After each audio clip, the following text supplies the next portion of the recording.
Таач одоо сонирхолчдын сумад 2 жил төрүүлсэн юм шүү дээ. Бас сумад очиод төрүүлээл. Тэгэл ер нь төрлийн мөчүүдээр ер нь манайхаа их ер нь барайл авал сумаа орилдааны тэр дэвжээний арайд усна болохоор 2.2 гэдэг байхгүй. Одоо энэ гэрийн бүршил гэсэн үг шүү дээ. Тийм байна. Гэрийн бүр чинь бол ингээд гэрийн бүрнээс баг жижиг юм шүү. Тий? За ерөнхийдөө нэг захарын зэг садсан байдаг шүү. Тийм. Тэгээд хоёр бүх нөгөө илсээ арчаад байдаг. Хоёр өдөөс ингээ өрнө штэ. Тий. Тэгээд хоёр өдөөс өрхөр энэ хавцаа биернэ. Тэгээд хоошо хоёр алхал гарч. Тийм байна. Тийм дөрөлт.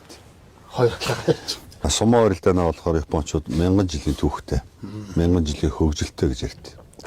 Тэгээ самура их тийм бэлэг тэмдэг тэр одоо юунууд их байдаг л да.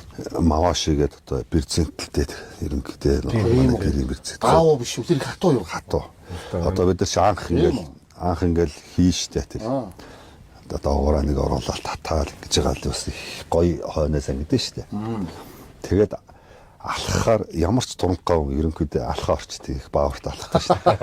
Ягаад гэвэл энд нь холгоод байгаа болохоор Япончуудын тэр барилдаанаар очиж монголчууд барилдаад тэр 1000 жилийн түүхтэй тэр соёлыг одоо эзэгнэж амжилт гарна гэдэг бол гайхамшиг. Одоо ингээл ялчаад ингээл сайхан ингээл бууж байгаа сайхан харагдаж байгаа тийм бууж байгаа сайхан.